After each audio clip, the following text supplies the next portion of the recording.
Excuse me, sir. Step over here. Let me ask you a question if you can help me. The setting, a farmer's market in Columbus, New Jersey. Inside, a woman shopping for produce with her baby. She's under surveillance by this man.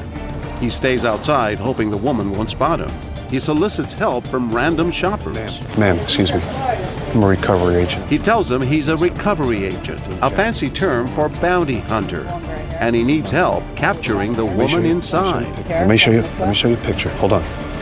I'm trying to ID somebody inside there with a blue jacket. Do you see the woman I'm talking about? And shoppers seem to want to help. Yeah. Have you ever used handcuffs? No.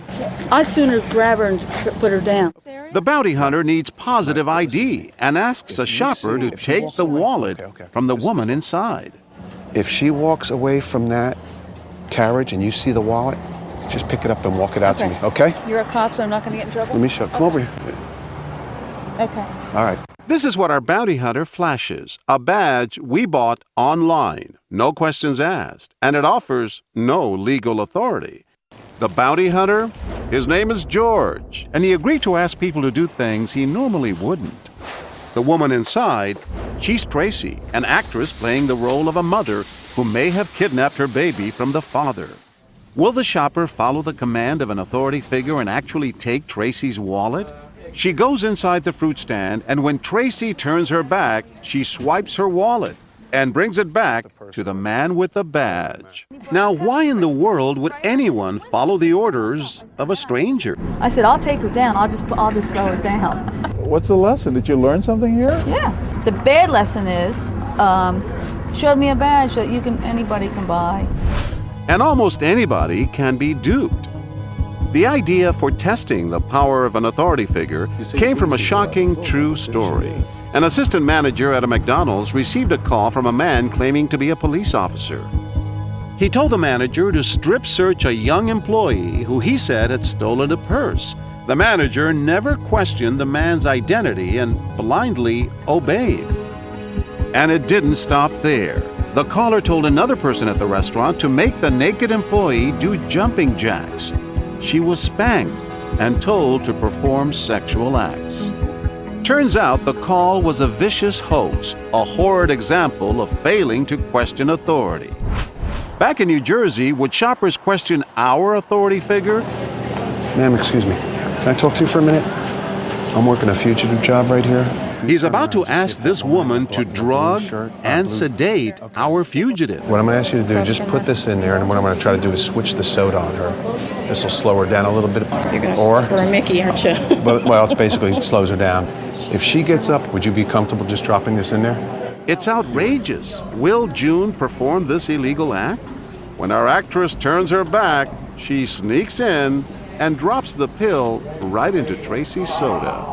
You actually put the pill in her Yes, drink? I did. He showed me a federal agent badge. So, what am I supposed to think? If I don't, then what? But June, you didn't know this for sure. No, I didn't. What if you harmed this poor woman? Then I guess that would be on my head, too. Luckily for June's conscience and our actress, the Mickey was just some candy that we bought a few minutes earlier. How likely is it for us to listen to someone simply because they seem authoritative? Yeah, I guess I'm a sucker. But also sucked into our plot is this next woman, Crystal. Somebody who kidnapped a child right inside this office right here? Mm-hmm. I want you to go in just real quick and ID her for me. A little talk about the baby being kidnapped, and then George asks Crystal to do a little kidnapping herself. Our baby isn't real, but Crystal doesn't know that. Okay, what you're going to do is walk back inside the produce area, push the carriage straight to me. Okay. Okay? Without ever questioning our authority figure, Crystal heads inside to look for the baby. She locates the stroller, waits for an opportunity, and then she pushes it right out to George, who's waiting in the parking lot. We were stunned. Walk fast, walk fast. Ma'am, what are you doing? Walk fast, Excuse walk fast, me? walk fast. Don't turn around, don't turn around. Excuse me, what are you doing? That's my baby. Why did you take my baby? Who is that? He's a police officer. He showed me his badge. You know for sure he's a police officer? Only now does Crystal realize she might have been duped, becoming perhaps an accomplice to a kidnapping. You have no right to take my baby. Crystal defends her actions. Her thoughts, she says, were with the baby.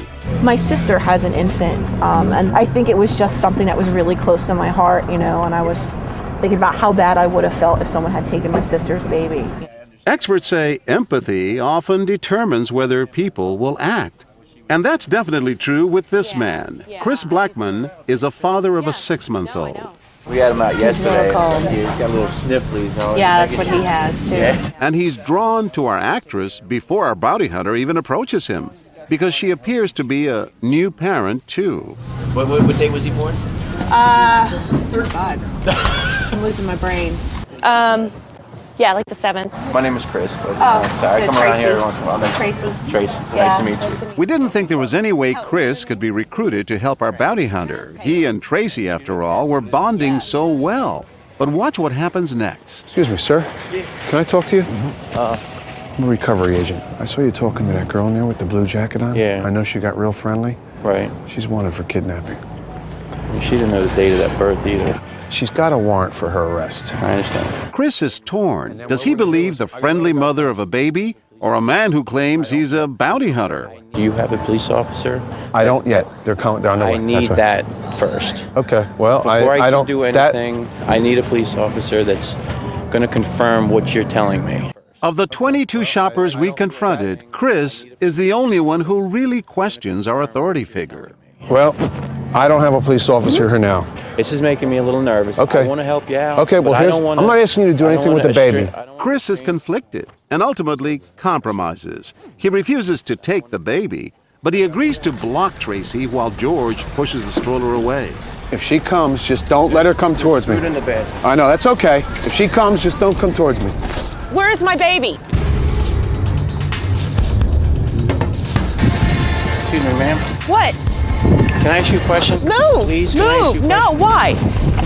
Ma'am? No. Where'd he go? Why did you sit there? Why did you do that? Sir, it's okay. Having a fit. Listen to me. Listen, I'm dying. relax. I'm dying right now. This is not real. It's a TV show. Didn't mean to shake you up that way. Wow, it's part of a show called What Would You Do? And the question is, you're torn, and I'm so sorry. I just had a baby. In the heat of the moment, Chris followed his head by asking lots of smart questions, but also followed his heart, trying to protect the baby. Anyone can get a badge, right? Exactly. And you see how many false IDs there could be, fake IDs. Man, my heart's still racing. Sorry. That's all right. I just pictured myself, if I was the father sitting at home, wondering where their child would have been or where he is. Now I gotta go home. You're gonna go hug your child, Yes, huh? absolutely. That's great.